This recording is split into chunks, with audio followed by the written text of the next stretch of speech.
Muy buenos días, Jorge. Buenos días.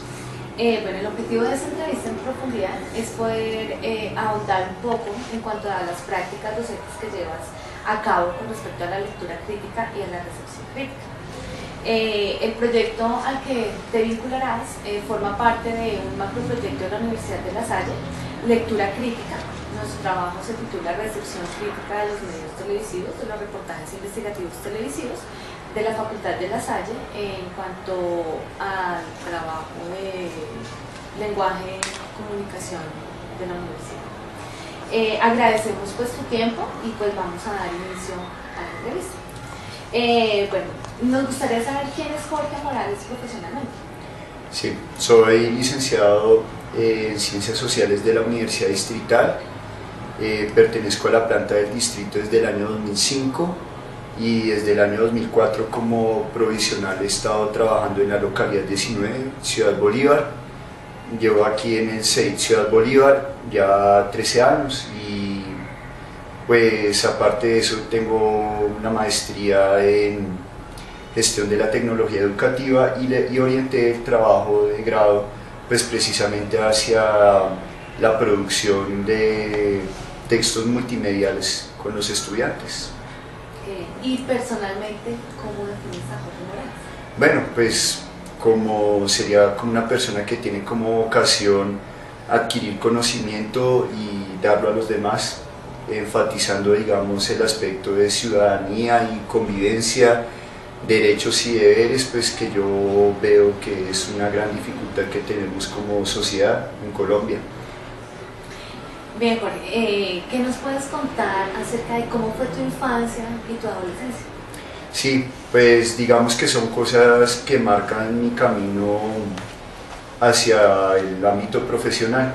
Yo soy egresado de un colegio salesiano, el Salesiano San José de Mosquera, en Mosquera, Cundinamarca, y pues la cuestión de los salesianos, la educación es un eje central y sobre todo hacia la educación de jóvenes y entre comillas lo que podríamos ser llamados jóvenes problemáticos o que tengan ciertas dificultades de comportamiento. Esa fue como una de las iniciativas que tuvo San Juan Bosco, el fundador de la comunidad salesiana, ¿no? Entonces tengo esa desde la infancia prácticamente, porque entré en quinto de primaria, esa formación y ese, digamos, bases pedagógicas y esa vocación transmitida, heredada por mis maestros, sobre todo por los profesores de sociales que me marcaron como un ejemplo a seguir. Entonces básicamente por eso estoy acá, por esas experiencias de la juventud y de la infancia en ese ámbito del colegio salesiano. ¿Cómo fue ese primer encuentro con la docencia y con esa experiencia con medios audiovisuales? Sí, pues, realmente mi primera experiencia como docente, entre comillas, muchas comillas, es en el colegio salesiano en grado 11, porque el director de grupo era el profesor de filosofía y a él le sale, ya terminando año, como a mitad de tercer periodo, le sale la oportunidad de un viaje a hacer estudios en Argentina en filosofía y política, becado. Entonces él se prácticamente obligado, ¿no?, por esa voluntad de querer aprender más, de viajar, y nos quedamos sin profesor y sin director de grupo. Entonces yo era ahí como uno de los mejores en esa clase y el coordinador pues prácticamente me dejó de profesor en ese momento. Me entregaban los libros de filosofía, yo repartía los libros y después hacíamos como debates de lo que leíamos, ¿no? Pero todo era hecho entre los estudiantes. Entonces considero que ese es mi primer encuentro con esa función de docente, pero en grado 11, ¿no? Y eso a mí, digamos, me creó como una iniciativa de verdad de que podía hacerlo, de que tenía, digamos, esa facilidad de poder hacer hablar a las personas y poder, mediante preguntas, ir hacer descubrir a la persona de que tiene más en la cabeza de lo que ella piensa, ¿no? Siguiendo el ejemplo de Sócrates y el método mayéutico, ¿no? Entonces, bueno, a partir de ahí ya entré a la universidad distrital. Muy rápidamente me involucro con grupos de trabajo de la universidad y empezamos trabajo comunitario de cine en las localidades. Y poco a poco, bueno, y en este momento pues ya he trabajado aquí en el CEDIR con jornada fin de semana, que son adultos y jóvenes extra edad. He trabajado también con primaria y en bachillerato, en la tarde, en la mañana. Entonces he coleccionado una diversidad de experiencias que me han enriquecido como docente y como persona, ¿no? Hacia métodos de enseñanza que rompan los parámetros tradicionales, porque me he dado cuenta que muchas veces la clase magistral no a todos los estudiantes les es provechoso. Entonces he tratado de irme como a otros métodos donde la gente se aproveche más la clase, ¿no? ¿Consideras que eso que nos comentabas al principio en grado 11 marcó de una vez la selección de tu profesión o Sí. en algún momento pensaste en alguna otra profesión? Sí pensé en otra profesión también. Me gustaba mucho la ingeniería de petróleos por influencia también de un familiar que estaba estudiando y me gustaba todo lo que él me explicaba sobre eso, pero ya tenía, digamos, esa vocación marcada y la decisión de ser docente prácticamente desde primero de bachillerato, desde sexto, ya la tenía hecha, pero siempre hubo como un plan B que nunca llegó a aplicarse. Ah, pero chévere. Bueno, ¿qué recuerda de ese primer encuentro con la lectura en la época de colegio? Sí, era un ejercicio de concentración bastante estricto, o sea, en este contexto de un colegio católico, el colegio también era seminario, entonces ahí asistían los seminaristas de primer y segundo año, y ellos eran los que generalmente dictaban las materias de ética y religión, y lo hacían bajo el modelo que lo hacían los sacerdotes que les dictaban las clases a ellos. Entonces era lectura tipo escolástico, ¿no? Cada quien tiene su libro, cada quien avanza en la lectura, toma ciertos apuntes, pero no hay retroalimentación. El sacerdote hacía la explicación del tema, ¿no? Digamos de San Agustín, que es básico para ellos, hacía la explicación de San Agustín y ellos complementaban sus notas con la explicación del docente, del sacerdote, pero nunca había un diálogo entre el docente, el estudiante y el texto, como una tríada, sino solamente había hasta cierto punto un diálogo entre el seminarista y el texto en un primer momento, y después era solamente en una dirección del sacerdote hacia el seminarista la explicación, ¿no? Y ese modelo lo replicaban con nosotros en filosofía, en ética y en religión.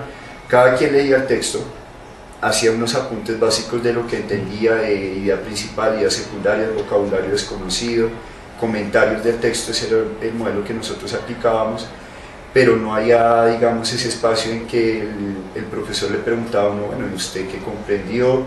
¿Y para qué sirve eso en la vida? ¿O usted cómo aplicaría eso que aprendió, que leyó? Entonces era un proceso de lectura rota. Sin embargo, hay que ver los aspectos positivos. Había una diversidad de lecturas increíble, porque la biblioteca había desde antigua Grecia hasta hinduismo, pasando por historia de América, de Norteamérica, los patriotas norteamericanos, Independencia de Colombia tenía una colección gigantesca de libros de la nueva historia de Colombia, el manual de historia de Colombia, entonces se leía de todo, pero no había después retroalimentación. Pero igual un contacto Sí, profundo claro. con toda la lectura. En comparación con lo que veo yo hoy en día, el modelo que se aplica en la institución, veo que no leemos esa diversidad de textos tan amplia que había. Nos enfocamos en ciertos tipos de textos, mucho al texto escolar, mucho al taller, pero poco realmente a fuentes primarias, digamos. ¿Qué diferencia encuentras entre leer un texto y escrito, un libro, y leer, por ejemplo, otros códigos, la televisión, las imágenes? Sí, hay una diferencia de percepción, porque con el estudiante, desde el punto de vista del estudiante estoy hablando, el estudiante cuando se encuentra un libro, hay cierto bloqueo, incluso rechazo hacia el libro. En cambio, por medio de la televisión, de la multimedia, el estudiante está más abierto. Digamos que es por situaciones generacionales, ¿no? Ellos ya nacen en un contexto donde las TIC, ¿no? las famosas TIC ya están al alcance de la mano, entonces tienen mucha familiaridad con eso. Yo incluso he visto por la calle bebés de 1 o 2 años que ya saben desbloquear el celular. Hay historias incluso en los periódicos, ¿no?, de que el hijo le quita al papá el celular y gasta $1.500 comprando fichitas para un juego, pero ese niño nunca ha abierto un libro. Sí. Entonces son otros tipos de lectura, ¿no? Sí. Frente al libro, frente al texto escrito, he encontrado bloqueo, pero frente al texto multimedia y a otros tipos de texto, por ejemplo, el audio incluso, hay mayor apertura y digamos que genera estrés en ellos tener un libro, pero no genera estrés sentarse a leer una página web. Y creo que hay que rescatar el libro de todas maneras porque es la fuente original donde viene todo lo demás, ¿no? No existiría Wikipedia si no hubiera existido, por ejemplo, la Enciclopedia Británica en un primer momento, ¿no? Sí, cosas bastante bien. ¿Qué relación estableces entre lectura y educación? Bueno, la educación está basada en lectura, 100%, y lectura no solamente del texto escrito, ¿no? También, incluso como docentes, nosotros tenemos que abordar otros tipos de lectura. Si vemos que el curso está muy callado, está muy quieto, que no se está dando participación, esa es una lectura que tiene que hacer el docente del ambiente gestual, ¿no? De qué está pasando con mis estudiantes, por qué no se está moviendo, ¿no? Entonces hay otros tipos de lectura aparte del texto.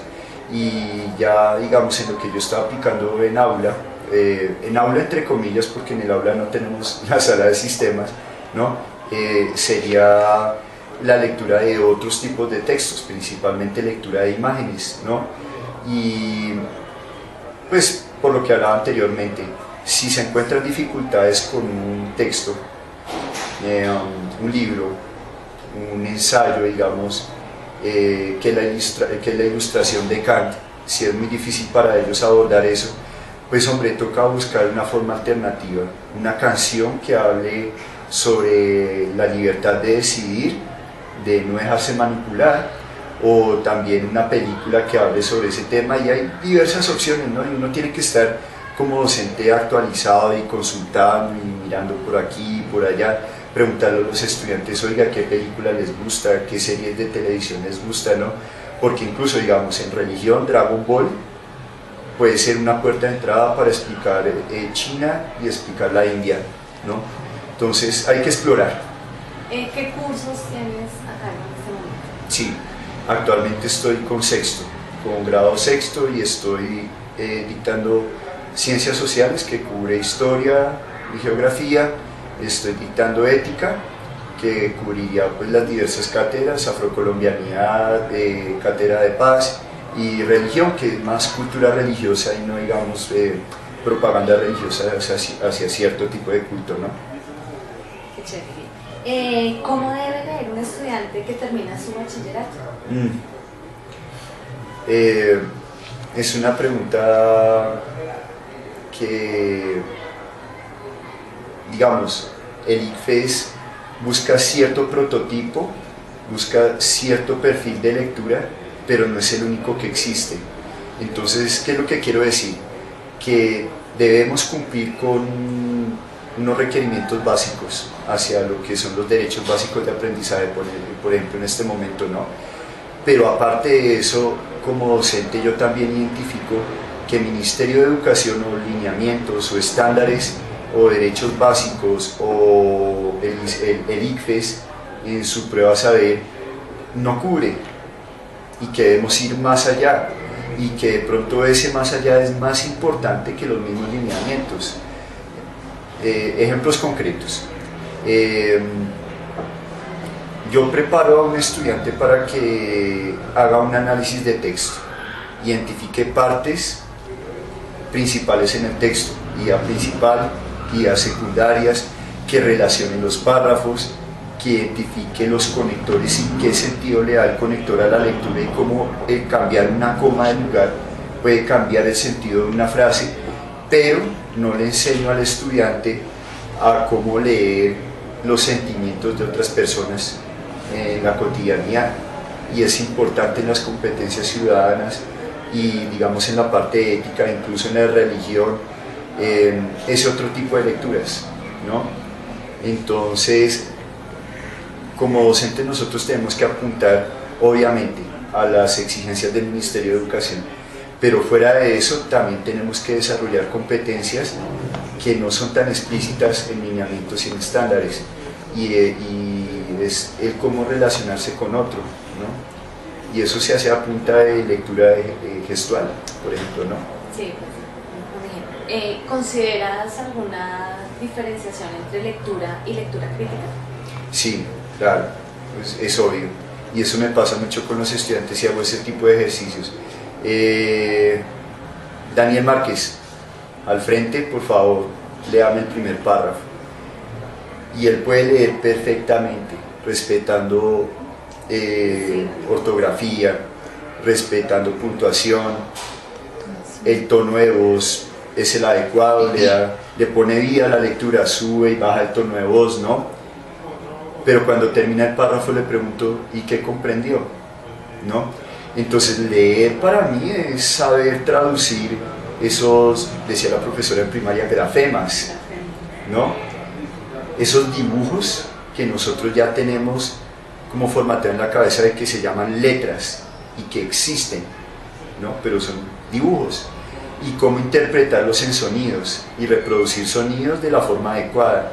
Para mí eso es lectura, pero lectura crítica es realmente lo que yo busco con mis estudiantes, comprender qué dice el texto, pero más allá de qué dice el texto, qué dice el autor, y otro paso más allá, ¿para qué me sirve a mí? Porque como docente yo escojo una lectura con un objetivo claro.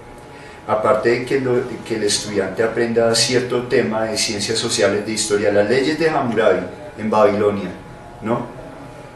Sí, que se entere de que existió eso, pero que lo compare con la actualidad y lo compare con el contexto escolar, de que aquí también existen normas, de que no tenemos una piedra gigantesca con todo eso escrito, pero que tenemos un manual de convivencia, y que cada una de esas 33 normas, 33 deberes, 33 derechos que ellos tienen un objetivo, que es que vivamos en comunidad de una forma pues armónica, ¿no? Entonces que ellos comprendan eso, de que realmente hay una aplicación en la vida, y de que dentro del texto hay un universo de significados, no es solamente lo que está escrito, sino que entre líneas hay más cosas, y que detrás de las líneas hay un autor, y que ese autor tuvo una intención al escribir, y que si identificamos la intención del autor, podemos fácilmente contestar las preguntas que nos plantea el ICFES. Sí, claro.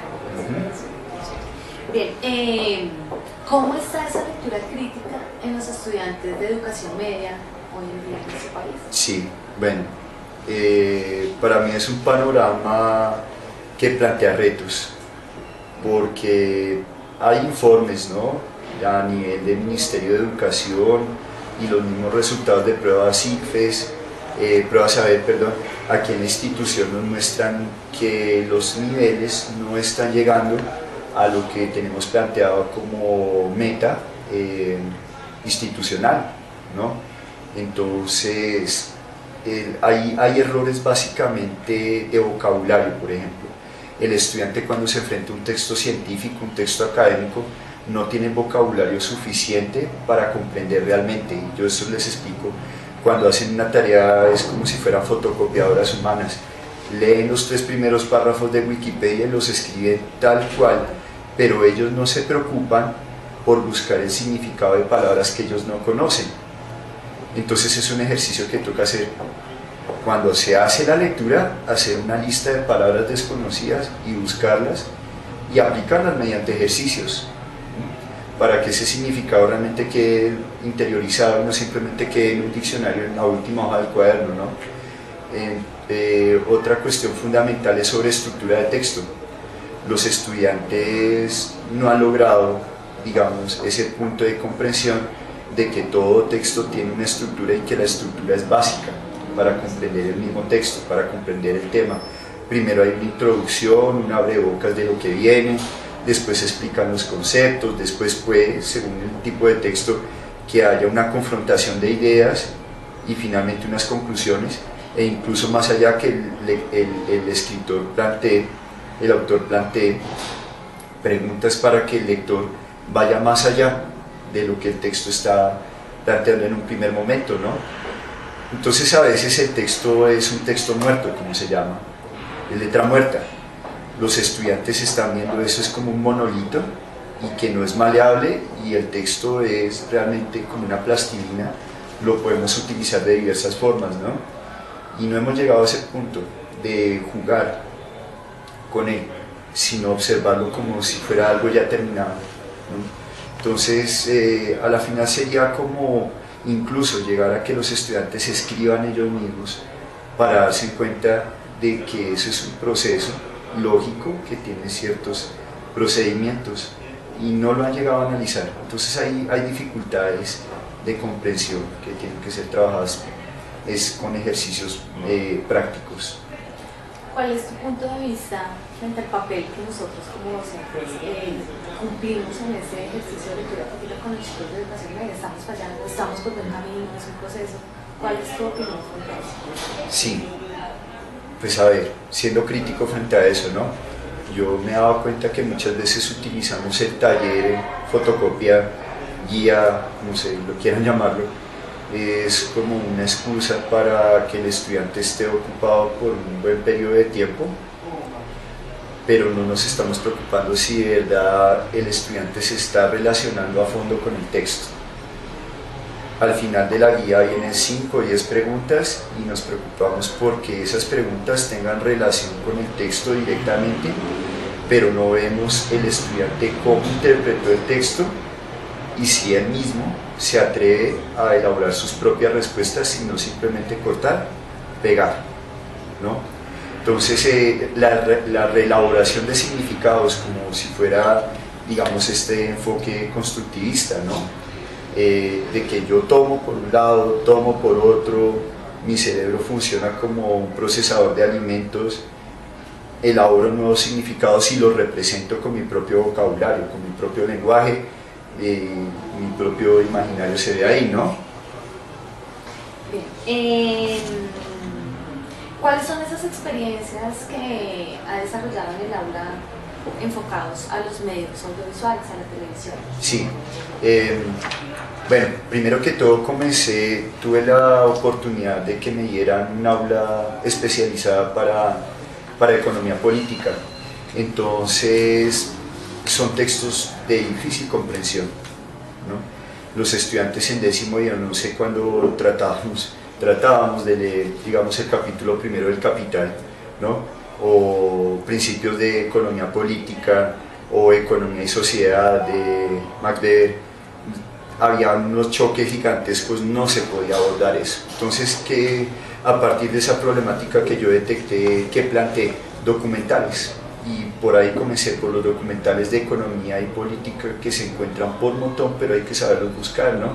Entonces encontré una serie de documentales que se llamaba La publicidad, el arte de cómo quitarle a la gente el dinero, y son 4 documentales y cada uno va enfocado hacia una rama de la industria y cómo la publicidad nos vuelve esclavos del consumo, ¿no? Y esa fue la puerta de entrada. A partir de ahí empecé a tratar otros temas, por ejemplo de política, sobre la dictadura en Chile, sobre la violencia en Colombia y sobre la historia de la sociedad colombiana, que hay uno muy interesante que es Colombia Vive, ¿no? Y entonces fue por ahí, por documentales. Pero me di cuenta que los estudiantes al ver al documental, después de varias sesiones, llegaban a criticar y desarrollar un sentido crítico sobre el contenido del documental, que profesor, a mí no me gusta que muestren tanto a la niña Omaira que estaba ahí atrapada, eso es amarillismo. Partiendo de ese punto me di cuenta, es posible que aparte de que ellos sean receptores de esos textos, ¿no?, puedan empezar a producirlos. Y me atreví a coger un par de cámaras viejas que hay aquí en el colegio, a decirles, aquí empieza a grabar, aquí se para, enfoque bien a la persona, acérquele más el micrófono y empezamos a hacer entrevistas sobre temas que a ellos les llamaban la atención. partidos, la farra, ¿no? Y me di cuenta que se les facilitaba y atraía, ¿no? Y empecé a volver un poco más estricto. Hay que consultar primero el tema antes de hacer la entrevista. Hay que hacer un guión antes de empezar a grabar. Y fui ascendiendo poco a poco el nivel de complejidad de la cuestión hasta que llegamos a montar pues, documentales a nivel escolar. Aparte de esa experiencia, entonces tengo otra sobre trabajo de imagen, de fotografía, análisis de fotografía. Se hizo un trabajo de una maratón fotográfica en la localidad, los estudiantes iban, tomaban fotos de los barrios y ellos después observaban la fotografía y analizábamos las problemáticas sociales a través de esa imagen. Entonces había imágenes de niños pues, en condiciones de pobreza, de vulnerabilidad, ¿no? Las casas construidas por ellos mismos y con cartón, con teja rota, aluminio, ¿no? Y tratábamos de hacer un análisis de problemáticas sociales a partir de esas fotografías. Y finalmente, análisis de caricatura para los cursos inferiores, para los chicos. Les llama mucho la atención ver la caricatura, pero muchas veces no entienden qué es lo que dice la caricatura, ¿no? Entonces tiene que ser un trabajo muy guiado, porque no se le puede dar sencillamente una hoja con 6 caricaturas de Matador a un estudiante de grado sexto y ¿usted qué opina de eso? No es tan fácil. Toca explicarle que el énfasis de Matador es la caricatura política, la caricatura social, que es de carácter crítico, porque ve lo que otras personas no ven en la sociedad y trata de representarlo de forma gráfica. Él igual puede escribir 50 libros de 1500 páginas cada libro sobre la corrupción en Colombia, pero lo resume en una sola imagen. Y abrirles la posibilidad a ellos de que resuman en una sola imagen también la convivencia en la institución, o qué opinan de ellos de la vida en Ciudad Bolívar. Muy chéveres esas experiencias que nos comentas y como muy prácticas, ¿no? Sí. ¿Has escuchado o visto reportajes investigativos televisivos? Sí, claro. ¿Cómo los defines? ¿Cuál es tu opinión acerca de este tipo de programas? Bueno, hay diversidad, ¿no? Revisando lo que es televisión nacional y canales nacionales que son como ícono, ¿no? Y hegemonía absoluta y un monopolio de medios, veo que se marcan en cierto momento de amarillismo, pero que igual atrapan la atención del estudiante y de padres de familia por igual. Entonces es un primer paso para trabajar. En clase siempre les pregunto, bueno, el séptimo día, ¿no? Y 4 caminos y otros ejemplos varios sobre este tipo de material audiovisual. Para mí es material porque me sirve para mis clases, ¿no? Pero el trato de las temáticas de la problemática social a veces se queda en la superficie, y he tratado de orientar mi trabajo con los estudiantes un paso más allá. Planteemos soluciones a los problemas. Entonces sí, el problema de violencia contra la mujer, nos entrevistamos entre nosotros, estudiantes, y al docente, al rector lo hemos entrevistado, ¿no? A los coordinadores, a las señoras de servicios generales le preguntamos, bueno, ¿y usted qué opina sobre la convivencia en la institución? Hay problemas, no se respetan, hay consumo de sustancias, pero la siguiente pregunta es, ¿y usted qué soluciones aportaría frente a ese problema? Y creo que es el punto donde los medios de comunicación nacionales, no todos, pero digamos la hegemonía, fallan.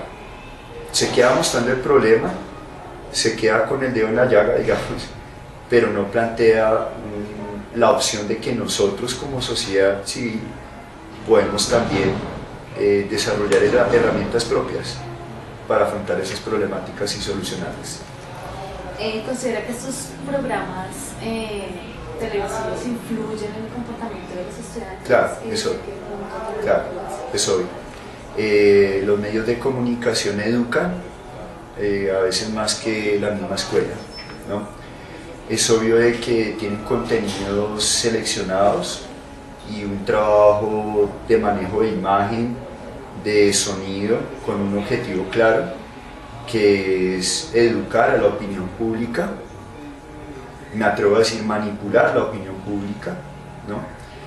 Y nosotros como docentes frente a eso tenemos es que educar personas críticas frente a los medios de comunicación. Y veo yo pues, en el proyecto que he elaborado que qué mejor oportunidad que elaborando nuestros propios materiales nos demos cuenta de que ellos también ponen mucho cuidado en la elaboración de sus materiales para crear una idea bien específica en la mente de las personas, del receptor, ¿no?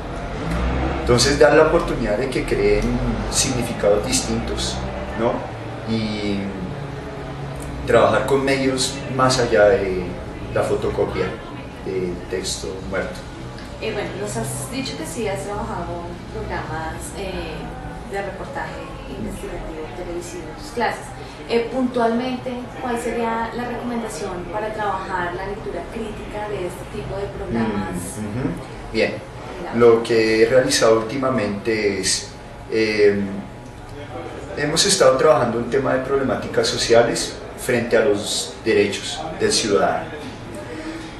Entonces, busco una noticia en YouTube o de la página de City TV o del canal Caracol, las noticias que ellos tienen en línea.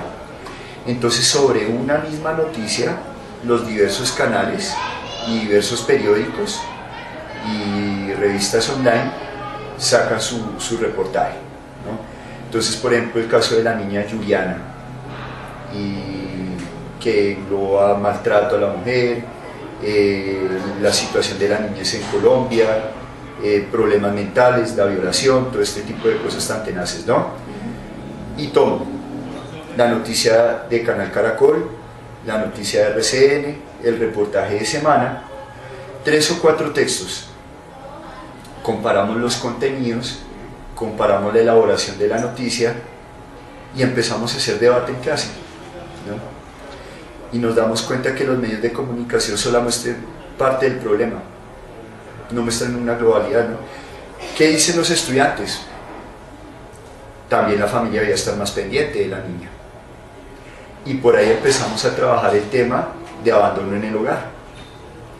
Y de que nosotros en nuestro curso hay niños que estamos abandonados, de que nos sentimos vulnerables y nos sentimos olvidados en la casa.